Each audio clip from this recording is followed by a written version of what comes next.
오늘 말씀은 가보의 도랩돈 헌금의 의미가 어떤 것인지를 말씀을 드려보겠습니다.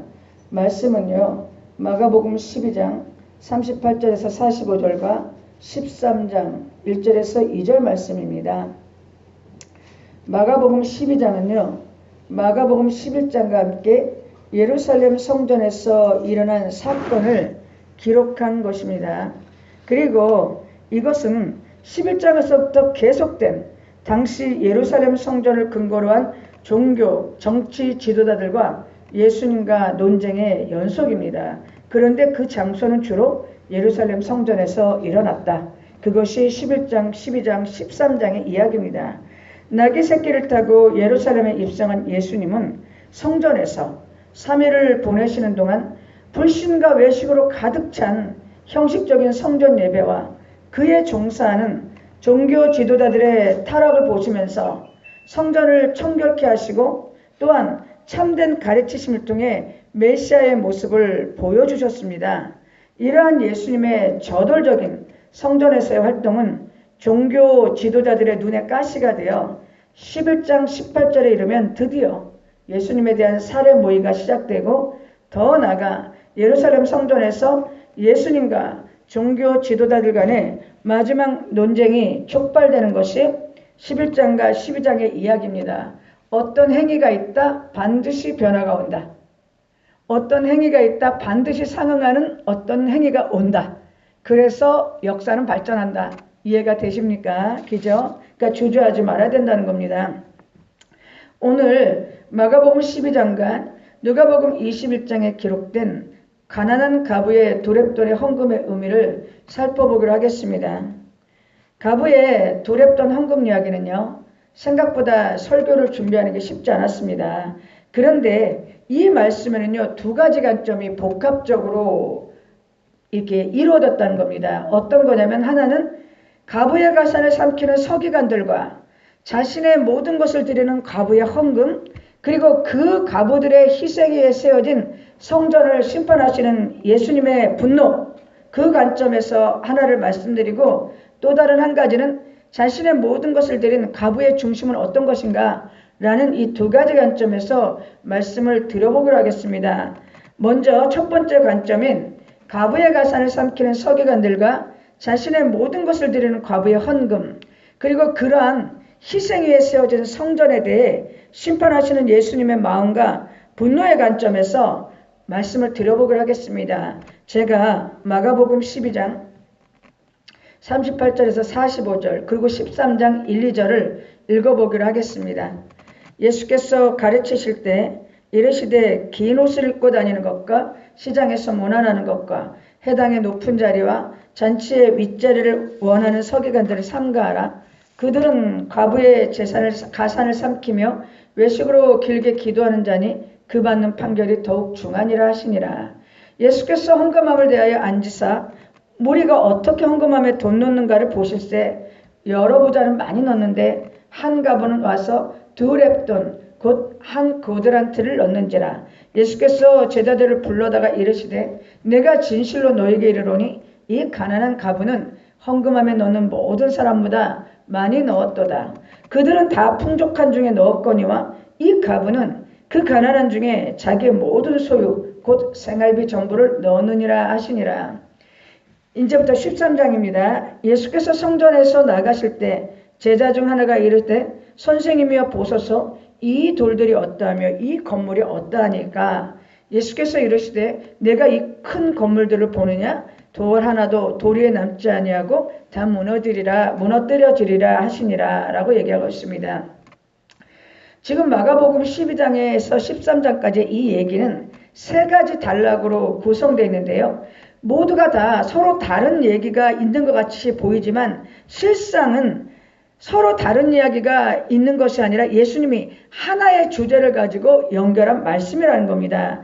첫 번째는 뭐냐? 제사장과 서기관은 가부의 가산을 삼키는 자들이며 그들은 심판을 당할 것이다. 두 번째, 그 가부는 자기 생활비 전부를 다 들여 성전에 헌금을 해야 했다. 세 번째, 그렇게 모아진 헌금으로 꾸며진 이 성전은 역시 무너지고 심판당한다. 라는 맥락으로 이 세 가지가 연결되어 있다는 겁니다. 귀에 들어오세요. 그럼 서기관 이야기부터 시작을 하겠습니다. 예수께서는요, 긴 외투를 걸치고 다니는 것과 시장에서 문안받는 것과 회당의 상자와 잔치의 상석을 원하는 서기관들을 경계하라고 말씀하셨습니다.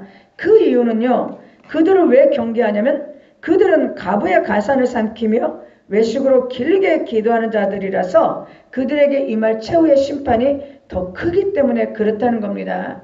서기관이 누굽니까? 서기관은요, 율법학자를 의미합니다.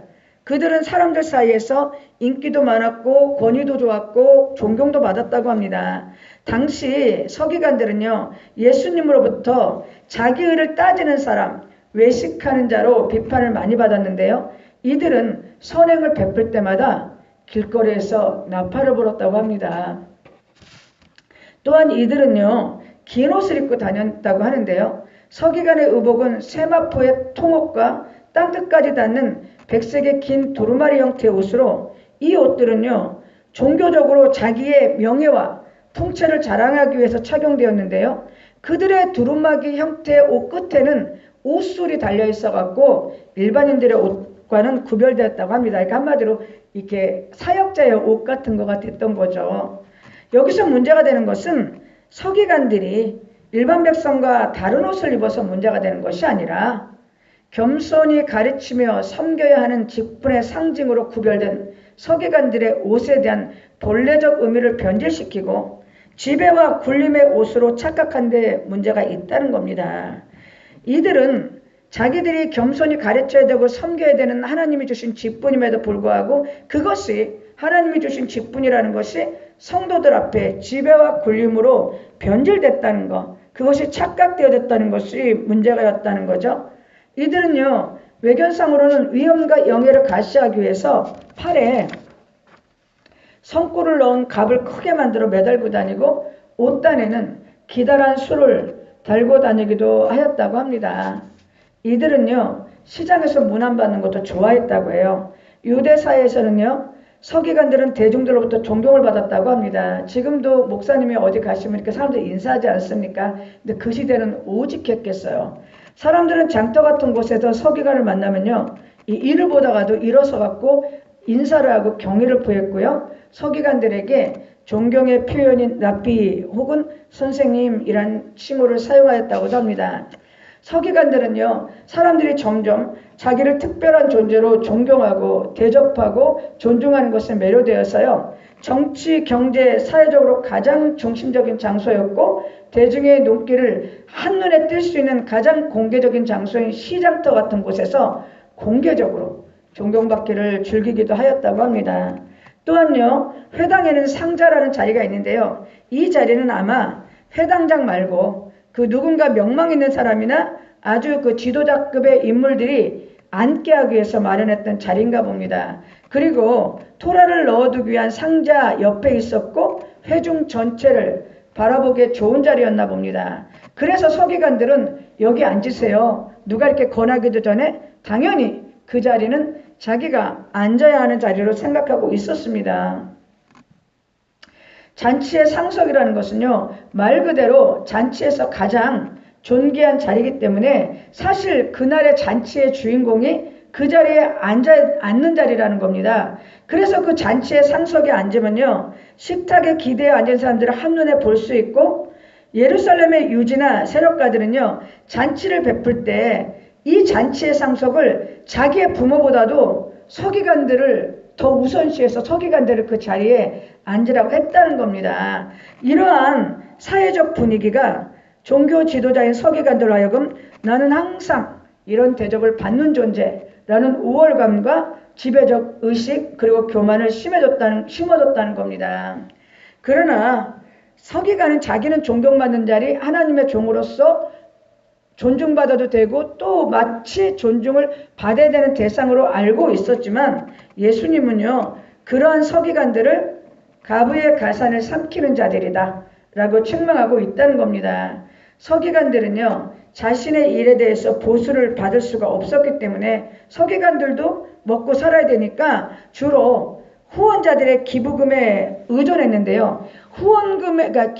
후원자들의 기부금에 의존하는 이 삶은 그냥 순수하게 후원자가 선의로 줘갖고 많든지 적든지 자기가 쓰면 되는데, 이게 악용되면요, 특별히 돈이 많은 과부들은요, 탐욕스러운 서기관들의 사치의 대상이 되기도 하였다는 겁니다. 그래서요, 서기관들은 자신이 가난한 자들의 재물을 삼켜놓고도 사실은 정의를 위해서 나는 그렇게 할 수밖에 없었다라고 주장을 한다는 겁니다. 사회적으로 가장 보호받아야 될 가부의 가산을 삼키는 행위는요, 율법을 수호한다는 서기관이 해서는 안 될 반율법적 행위였는데도 이들은 자신의 불법을 율법을 가지고 옹호하고 있다는 것입니다. 또한요, 서기관들은 예수님 앞에 외식으로 길게 기도하는 자들이라는 책망을 듣습니다. 이 말씀은요, 길게 기도하는 것이 나쁘다라는 것이 아니라 신앙심을 과시하려는 목적으로 위선스러운 기도를 하는 것, 그것의 문제라는 책망을 듣는 것이라는 것입니다. 보이지 않는 곳에서 과부의 재산을 수탈하면서도 사람이 보이는 앞에서는 경건한 척 길게 기도드리는 행위는 심판을 받아 마땅한 것입니다. 실로 그들은 가난한 자의 것을 빼앗으며 경건의 탈을 쓰고 약탈을 일삼는 타락한 자들이었다는 것입니다. 예수께서는 이러한 일부 서기관들에게 가부의 재산을 삼키는 불의한 제약을 범하고도 사람들 앞에서 경건한 모양을 하고 있는 그 가증스러운 행위는 율법을 주신 하나님을 모독하는 행위로 중한 심판을 받게 될 거라는 말씀을 하고 계신 것입니다. 자신은 다른 사람에게 경건한 생활을 하도록 가르치면서 자신은 자신의 우월한 종교적 사회적 위치를 악용하여 불경건하고 제약된 행위를 자행하고 있다면 이들은 다른 사람들보다 더 혹독한 심판을 받게 될 거라는 말씀입니다. 이것이 지금 제사장과 서기관들 일부죠. 그들에게 하신 예수님의 책망인데요. 이제는 가부의 이야기와 무너진 성전의 예언에 대한 이야기로 넘어가 보겠습니다. 41절에 보면 예수께서 헌금함을 대하여 앉으사 무리가 어떻게 헌금함에 돈 넣는가를 보실 때 여러 부자는 많이 넣는데 한 가부는 와서 2렙돈 곧 한 고드란트를 넣는지라. 예수께서 제자들을 불러다가 이르시되 내가 진실로 너에게 이르노니 이 가난한 가부는 헌금함에 넣는 모든 사람보다 많이 넣었도다.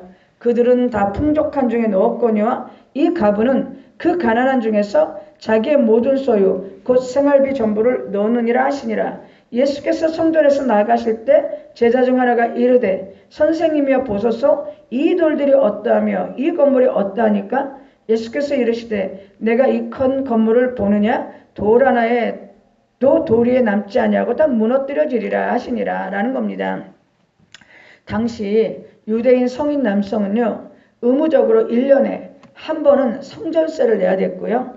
또 자발적으로 드리는 헌금으로는 감사와 소원의 예물을 드릴 수 있었습니다. 근데 이거는요, 어떻게 드렸냐면 그 성전 앞에 여인의 뜰에 있는데 여인의 뜰에 13개의 나팔 모양의 헌금함들이 설치되어 있어서 그곳에 예물을 바칠 수 있었나 봅니다.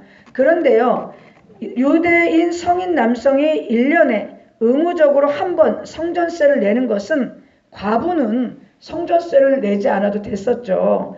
과부는 성전세는 내지 않아도 되는데 그 과부는 헌금을 내는 사람이 아니라 오히려 성전에서 나오는 11조나 기타 헌금을 통해 구제받고 돌봄을 받아야 되는 사람이었어요. 과부는. 그런데 오늘날 이 지금 마가복음 12장에 나오는 과부는요, 성전에서 나오는 헌금을 통해 돌봄과 보호를 받아야 될 대상이 아니라 오히려 과부는 자기의 생활비 전부인 렙돈 2개, 즉 한 고드란트를 하나님께 헌금을 하고 있다는 겁니다.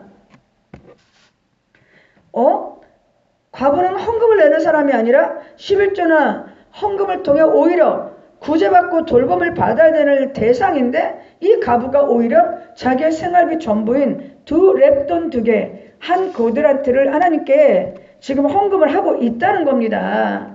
과부의 2렙돈 이야기의 장소적 배경은요, 여인의 뜰이라는 곳이죠. 거기는요, 유대인 남자와 여자만 출입할 수 있는 곳으로요, 성전 창고가 있었고 여인의 뜰 벽을 따라 노쇠로 된 나팔처럼 생긴 헌금함이 13개가 놓여져 있는데요. 13개 헌금함 가운데 9개는 일반 재물 대신 드리는 헌금이나 성전세를 담게 되어서 그 9개의 항아리에 들어간 돈으로 성전을 운영했고요. 4개, 나머지 4개에 들어온 헌금은 빈민 구제를 위한 자금으로 사용되었다는 겁니다. 그러면 지금 두렙돈을 넣어야 될 과부는 빈민 구제에 들어온 헌금으로 오히려 생활을 돌봄을 받아야 될 대상이라는 거예요. 이해가 되십니까? 그런데 그래서 이제 그렇게 사용되니까 예수님은 아마 그 헌금이 있는 맞은편에서 사람들이 헌금하는 것을 찬찬히 지켜보고 계셨던가 봐요. 당시 6월절 명절이라서 수많은 순례객들이 멀리서 예루살렘으로 와가지고 성전에 헌금을 드리는 경우가 참 많았고 모처럼 오는 명절이기 때문에 그들은 많은 예물을 준비해서 헌금함에 드렸을 겁니다. 부자들이 드린 동전은요, 우르르 하고 그 노 항아리를 때리면서 아마 그 헌금함에 들어갔을 거예요. 그런데 그 부자들 틈에는요, 가난한 가부가 와서 그 가난한 가부는 자기가 돌봄을 받아야 될 대상임에도 불구하고 두렙돈의 헌금을 하게 되었다는 것입니다. 렙돈은요, 예수님 당시 유대인 사회에서 통용되는 가장 작은 단위의 동전으로 두렙돈이라는 건 참 작은 돈이라는 거죠. 참 적은 액수의 돈이었다는 겁니다. 과부는 그렇게 명절에 정말 수많은 사람이 와서 헌금할 때 자기가 정말로 작은 단위의 동전 두렙돈을 그 많은 무리들, 헌금을 하는 많은 무리들 틈에서 헌금하기에는 너무나 부끄러웠을 겁니다. 그럼에도 불구하고 그 과부는 부끄러운 듯 그 헌금을 드렸을 거고 얼굴을 똑바로 들지 못하고 조용히 드리고 나와 기도했을 것입니다. 그런데 놀랍게도 예수님은요, 그 여인을 가리켜서 이 가난한 과부가 다른 모든 사람보다 더 많이 넣었도다 라고 얘기한다는 겁니다. 무슨 얘기입니까? 오늘날 부흥사들이나 일부 교회에서 말한 것처럼 자기의 모든 것을 헌신한 것을 하나님이 알아준다, 이런 뜻으로 이 말씀을 왜곡해서는 절대 안 되는 것이죠. 예수께서는 수많은 사람들이 헌금을 할 때 두렙돈밖에 하지 못한 이 가난한 과부의 헌금이 다른 사람보다 더 많이 했다고 얘기하고 계십니다. 예수님은요, 왜 그런 말씀을 하셨냐면 4절에 보면요, 저들은 그 풍족한 중에 헌금을 넣었거니와 이 과부는 그 가난한 중에서 자기가 갖고 있는 생활비 전부를 넣었느니라 하셨습니다.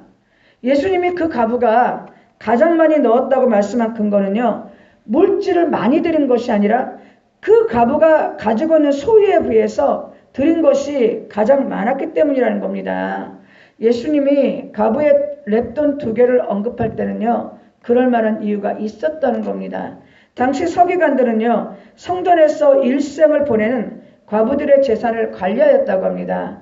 그런데요, 이 과부들의 재산을 좀 맡아주고 과부들은 성전에서 봉사하면서 성전에서 돌봄받고 살아야 되는데 이 맡겨진 과부들의 재산의 관리가 부당하게 처리되어서 불의한 서기관들의 재산 증식의 도구가 되고 착취의 수단으로 전락하는 경우가 허다했고 오히려 자기 재산을 불의한 서기관들의 재산 증식의 도구로 착취당한 이제 돈이 없어진 불행한 과부들은요, 이제는 그냥 성전에서 봉사를 해야 되고 헌신을 해야 되는 무거운 짐을 강요받았다는 겁니다.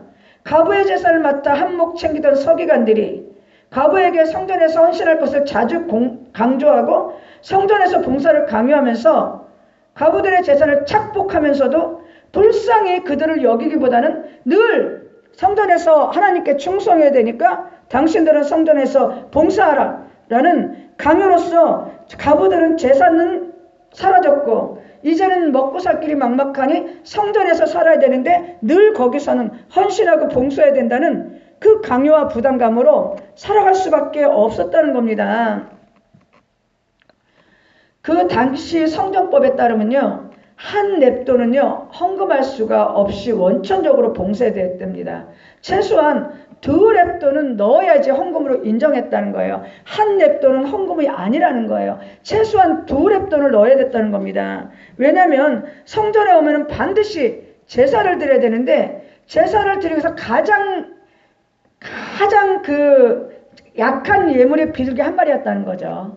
그런데 아무리 가난한 자도 최소 비둘기 한 마리를 하나님께 드리든지 아니면 한 마리 값을 헌금해야 되는데 한 냅돈은 비둘기 반 마리 값밖에 안 되기 때문에 최소한 하나님께 가장 약할지라도 적을지라도 온전한 헌금을 하려면 비둘기 한 마리 값인 2렙돈은 헌금을 했어야 된다는 얘기예요. 이 과부는 남편을 잃고 홀로 된 여인입니다. 홀로 된 여인, 그 과부의 재산은 이미 성전에 서기관들이나 성전에 빼앗긴 상태예요. 그리고 이미 항상 그 성전에서 살면서 봉사해야 됐고 헌신해야 되는 무거운 짐을 졌고 이제는 가지고 있던 2렙돈 그것마저 어쩔 수 없이 헌금을 했다는 이야기가 되는 것입니다. 예수께서는요 이 과부의 2렙돈의 헌금을 이 헌금이 참 아름답다. 이게 진짜 헌금이다. 이렇게 자신의 모든 것을 드리는 게 온전한 헌금이다. 이런 얘기를 하나도 하지 않았고요. 다만 43절에 이 여인의 헌금한 돈이 다른 모든 사람들보다 많다고만 하셨다는 겁니다. 이 말씀은요. 당시 성전의 부패를 고발하는 시사 고발과 같은 이야기입니다. 종교가 성전의 법과 권위로 가난하고 힘없는 자들을 착취하는 것에 대한 고발이라는 거죠. 여기서 또 더 기가 막힌 것은 예수님께서는요. 마가복음 12장 44절에 과부의 이 2렙돈을 가리켜 홀로 된 여인의 생활비라고 언급하고 있다는 겁니다. 이 말은요. 하루 벌어 하루 살아야 되는 이 여인의 하루 품삯이라는 거예요. 불쌍한 여인이 하루 종일 일해서 번 모든 돈을 성전에 헌금으로 내야만 했다는 겁니다. 왜 그랬을까요? 당시의 성전법이 그랬고 서기관과 제사장은 날마다 매일같이 그렇게 살아가라. 하나님 앞에 다 바쳐라. 너희 걸 다 바치면 하나님이 축복하신다. 그러니까 너희는 너희 것을 아끼지 말고 세상 것 너희 것을 사랑하는 것은 우상이니까 아끼지 말고 무조건 하나님께 다 바치고 충성하라. 이런 식으로 설교하고 헌금을 유도했기 때문입니다. 이러한 과부의 모습을 예수님은 매우 마음 아파하고 분노하셨던 거예요. 오늘날도 이런 일은 비일비재하고 이런 일들이 만연하고 있음을 우리는 충분히 알고 있습니다. 화려한 성전 이면에는 가난하고 소외받은 자들을 착취하고 억압하고 이용하는 종교 지도자들의 호의호식과 위선과 지배와 굴림과 거들먹거림이 있고 그 이면에는 생활비조차 전부 바쳐야 된다고 강요받고 또 그렇게 해야 됐던 과부와 같은 이들의 희생과 탄식이 있었다는 겁니다. 이해가 되세요? 과부가 드린 2렙돈은 말할 것 없이 하나님 앞에 아름다운 헌금입니다.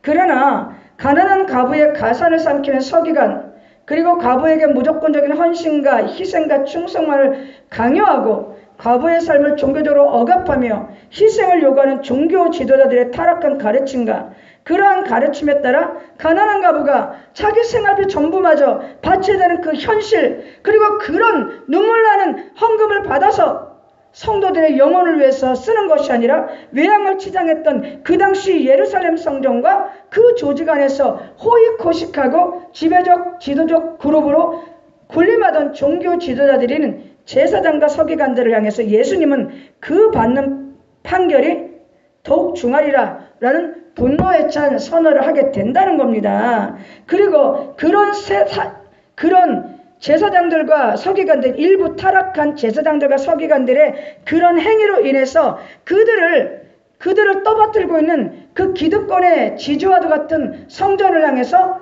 돌 하나도 돌 위에 남지 않고 다 무너질 것이라는 그 분노에 찬 심판을 하신다는 겁니다.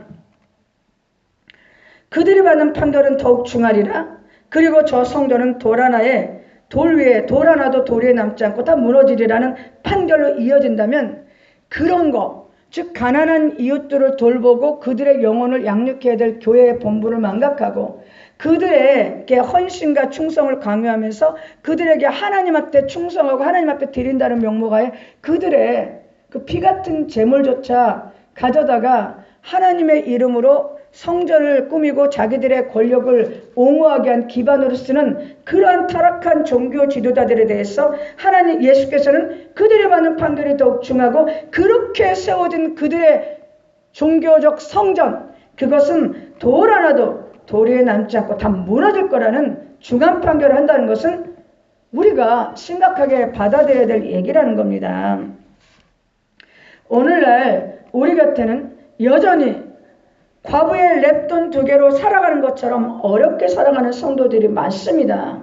동시에 그 옛날 예루살렘 성전처럼 지나치게 화려한 교회들도 많습니다. 그런데 오늘날 교회는 자신들의 지위를 거의 하나님과 동격화시켰다는 것입니다. 정말 큰일이 아닐 수 없는데도 전혀 자신들이 지금 하는 짓을 인식하지 못하고 교회를 하나님과 비슷한 반열에 놓고 성도들에게 하나님한테 잘하는 것이 교회에게 잘하는 것이다 라는 식으로 가르쳐서 성도들의 신앙을 왜곡하고 있는 게 문제가 있다는 거죠. 교회는 성도를 섬기는 것이 교회의 본래 목적입니다. 교회는 성도를 섬기는 것이 본래 목적임에도 불구하고 오늘날에는 성도 보고 교회를 섬기는 것이 하나님을 섬기는 것이라는 맹목을 조장하여 하나님의 뜻이 왜곡되어지는 일을 스스럼 없이 교회가 앞장서서 자행하는 경우도 일부 있다는 겁니다. 모든 교회가 다 그렇다는 건 아니죠. 얼마나 많이 수고하십니까? 목사님들이 하는데 일부가 그렇다는 거예요. 본래 교회가 2랩돈을 드린 과부와 같이 어려운 형편에 놓인 성도와 이웃을 돕는 것이 하나님의 뜻일진데 이와 반대로 오늘날 일부 교회들에서는 교회를 위해서 가난한 과부가 자기의 생활비 전부인 2랩돈을 하나님께 바친 것처럼 성도들에게 그저 교회를 위해서 하나님을 위해서 헌신하고 충성하고 봉사하고 모든 것을 다 바쳐라 라는 요구가 만연하고 있다는 겁니다. 교회가 하나님께 헌신이라는 미명하에 하나님보다 성도보다 실질적으로 더 높아져 있는 모습을 봅니다. 이제 일부 교회들은 예수님의 말씀으로 돌아가 예수님이 어떤 마음을 갖고 교회와 성도를 대하는지 사역자들은 어떤 마음으로 하나님의 종으로서 사역을 하기를 원하는지 제대로 알아야 될 것입니다. 그리고 눈을 돌려 참새 반마리 가격으로 눈물을 삼키며 살아가는 성도들 오늘날에도 참새 반마리 가격과 상당하는 그렇게 가난으로 인해서 어려움 속에 눈물을 삼키면서도 하나님 앞에 충성한다고 그 랩돈 하나, 랩돈 2개 같은 자기의 것을 드려야 되는 성도의 눈물과 희생을 오히려 감싸주고 돌봐줘야 된다는 겁니다. 그리고 서로의 눈물을 닦아주는 사랑의 나눔과 물질의 나눔을 통해서 예수께서 정말로 인정하고 축복하시는 교회가 되어야 될 겁니다. 그러나 그렇게 행하지 않은 교회나 목회자는 그 성전이 아무리 아름답고 훌륭한 외양을 자랑하고 소위 목회가 성공해서 성도가 수십만 수백만이라고 할지라도 그것은 결국 예수님 앞에 그 받을 판결이 더욱 중하다. 돌 하나도 돌 위에 남지 않고 다 무너지리라는 운명의 심판을 받게 될지도 모른다는 겁니다. 그리고 더 나아가 예수께서는 나는 너희를 도무지 모른다는 충격적인 선언을 듣게 될지도 모른다는 겁니다. 항상 중요한 것은 당신은 그래, 당신이 그래, 나는 안 그래, 당신이 그래 라고 얘기하기 전에 나는 어떤가, 내 모습은 어떤가, 나는 그러지 않나, 나부터 반성하고 그렇게 행하지 않도록 하는 것이 중요합니다. 이것이 과부의 2랩돈 헌금이 주는 첫 번째 교훈이었습니다. 이제는요, 과부의 2랩돈 헌금이 주는 두 번째 교훈에 대해서 말씀드리겠습니다. 다시 한번 말씀을 읽겠습니다. 마가복음 12장 38절입니다. 예수께서 가르치실 때 이르시되 긴 옷을 입고 다니는 것과 시장에서 문안받는 것과 회당의 높은 자리야. 잔치의 윗자리를 원하는 서기관들을 삼가라. 그들은 과부의 가산을 삼키며 외식으로 길게 기도하는 자니 그 받는 판결이 더욱 중하리라 하시니라. 예수께서 헌금함을 대하여 앉으사 무리가 어떻게 헌금함에 돈 넣는가를 보실 때 여러 부자는 많이 넣는데 한 가난한 가부는 와서 2렙돈 곧 한 고드란트를 넣는지라. 예수께서 제자들을 불러다가 이르시되 내가 진실로 너에게 이르노니 이 가난한 가부는 헌금함에 넣는 모든 사람보다 많이 넣었도다. 그들은 다 풍족한 중에 넣었거니와 이 가부는 가난한 중에 자기의 모든 소유 곧 생활비 전부를 넣었느니라 하시니라. 예수께서 성전에서 나아가실 때 제자 중 하나가 이르시되 선생님이여 보소서 이 돌들이 어떠하며 이 건물이 어떠하리까. 예수께서 이르시되 내가 이 큰 건물을 보느냐. 돌 하나도 돌 위에 남지 않고 다 무너뜨려지리라 하시니라. 이 말씀 위에 두 번째 교훈을 한번 또 살펴보기로 하겠습니다.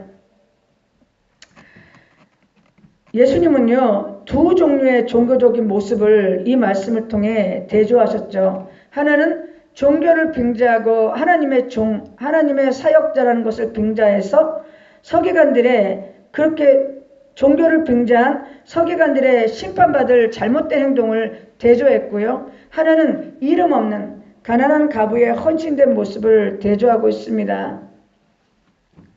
예수님은요, 성전에서 자기의 모든 소유, 즉 생활비 전부를 바친 가난한 가부의 헌신된 모습을 소개하면서 다가올 예수님의 희생과 참된 제자도가 어떤 것인가 라는 것을 설명하는 것이 두 번째 교훈의 핵심입니다. 서기관은 긴 옷을 입고 다니는 것과 시장에서 문안받는 것, 그리고 회당의 상석과 잔치의 상자에 앉는 것, 가부의 가상까지도 삼키는 것, 그리고 외식으로 길게 기도를 행하는데 예수님은 이러한 그들의 행동을 책망하심을 통하여 성전에서는 올바른 예배가 시행되어야 되고 그리고 율법을 올바르게 백성들에게 해석하고 가르침으로써 하나님의 사랑과 이웃의 사랑을 실천하는 것이 모범이 되는 것이 참된 교회의 모습이다 라는 것을 말씀해주고 있습니다. 그런데 이렇게 해야 되는데도 불구하고 성전 예배와 율법을 종교 지도자들 자신의 기득권을 유지하며 확장하는 도구로 사용한 것을 책망하고 있습니다. 그리고 또 사람들이 어떻게 헌금함에 돈 넣는가를 보실 때 가난한 가부가 와서 2렙돈 곧 한 고드란트를 넣는 것을 보시며 이 가난한 가부가 헌금함에 넣는 것이 모든 사람보다 많이 넣었다고 제자들에게 말씀하고 계십니다. 이 말씀은 뭐냐? 타락한 예배, 타락한 종교 가르침, 타락한 종교 행위, 타락한 종교적인 예배 이런 가운데서도 늘 거기도 정결하고 헌신된 사람은 있다 라는 것을 의미한다는 겁니다. 사사시대나 아합시대에도 그렇게 영적으로 암흑기에도 신실한 사람, 헌신된 사람은 항상 있었으며 예수님 시대의 그 타락한 성전 예배와 타락한 종교 지도자들이 가부의 2렙돈마저 삼키는 그런 타락한 시대에도 언제나 가부는 신실하게 하나님의 뜻을 따르려고 애쓴 것처럼 어두운 시대, 영적으로 어두운 시대 또는 세상이 어둡고 악할 때에도 신실하고 헌신되고 정결한 자들은 늘 있다는 것을 얘기하는 겁니다. 따라서 어두운 시대를 살면서 어두움을 한탄하고 그것을 비난하며 그것을 돌이켜서 냉소하고 냉담하기 전에 그래도 어두운 시대를 한탄하면서도 하나의 촛불이 되어서 어둠을 밝히는 사람이 필요하고 또 실질적으로 그러한 존재들이 있다는 겁니다. 모든 사람에게 무가치하고 보잘것없이 보이는 이 가난한 가부의 헌신과 희생은 가부의 가산을 삼키는 타락한 예배와 종교 기득권자들의 희생물일지도 모르지만 이러한 불의한 세상에서 이런 제도적 희생물이 되는 길은 얼마든지 그렇게 될 수 있지만 그럼에도 불구하고 이런 그 하나님을 사랑하는 자들이 이런 희생일을 나는 싫어 거부하고 회피하기보다는 그럼에도 불구하고 그 안에서 어쨌든 정결하고 헌신된 삶을 통해 그 어둠의 세계, 타락한 세계에서도 거기에 맞서 오히려 정결하고 헌신된 삶을 통해 핏된 삶을 살아야 된다. 그것이 과부의 2렙돈의 두 번째 의미라는 겁니다. 본문에 나왔던 두렙돈을 들였던 가난한 가부, 혈류증에 걸렸던 여인, 수로보니게 귀신 들였던 딸을 둔 어머니, 그리고 옥합을 깨서 향유를 본 여인들은 모두 천한 신분이었지만 그들의 믿음과 헌신은 정말 고귀해서 그들의 삶은 훗날 예수님으로부터 나중된 자가 먼저 된다는 말씀을 여실히 입증받는 축복을 받게 됩니다. 우리는 오늘 본문 말씀을 통해 교회는 성도를 위해 존재한다. 교회는 성도를 위해 존재한다. 기도원도 성도를 위해 존재한다는 본래의 사명을 회복해야 됩니다. 기도원이 교회가 성도 위에 군림하고 성도를 하나님께 순종하라는 미명하에 기도원과 교회, 원장과 목사에게 순종하게 하고 복종케 하고 헌신하게 하고 충성하게 하는 이상하게 성경을 왜곡해서 해석해서 성도의 영혼을 호도하고 잘못된 신앙의 형태를 조장하는 짓을 그만두고 더 나아가 기도원이나 교회 또는 목사나 원장의 지위를 하나님과 동격화시켜 하나님의 종인인 내 말 들어라 라고 하면서 성도를 종교의 봉사물이나 종교의 속전처럼 생각하지 말고 오히려 기도원이나 교회가 어려운 형편에 놓인 성도와 이웃을 돕는 것이 하나님의 뜻이고 그 존재의 본분임을 직시하고 정말로 성경 말씀의 참됨으로 돌아가 예수님의 마음을 헤아리고 뜻을 돌려 참새 반마리가기로 눈물을 삼키고 사는 성도들을 돌보는 그들의 영혼과 육신의 삶을 함께 돌볼 수 있는 그런 기도원과 교회가 되는 것이 그 교회나 기도원이 존립할 수 있는 존재의 목적이라는 겁니다. 그래서 서로 눈물을 닦아주고 물질과 사랑을 나눔을 통하여 예수께서 옳다 하시는 그런 기도원이나 교회가는 축복이 있기를 바란다는 겁니다. 나아가 성도 역시 비록 지금 타락한 예배와 혼란스러운 교리들 그리고 그것들을 종교적인 이름으로 조장해서 오히려 하나님을 앞세워 영혼을 착취하고 희생과 헌신을 강요하는 종교적 행위가 강요되고 만연돼 있다래도 그것을 나는 싫어 이제 교회 다니기 나는 기도원도 안 다녀 이렇게 해서 신앙을 회피하고 무관심하는 게 아니라 그런 어둠의 시대, 그런 타락한 시대, 그런 혼란의 시대에도 나의 영혼만은 하나님을 향한 정결함과 그리고 질적으로 헌신하는 참된 헌신과 신앙의 진정성을 가지고 이름 없이 빛도 없이 그 어두운 타락한 그 어두운 종교, 일부 종교적 그 현실 안에서도 빛된 삶을 살아가는 것이 참된 제자도를 실천하고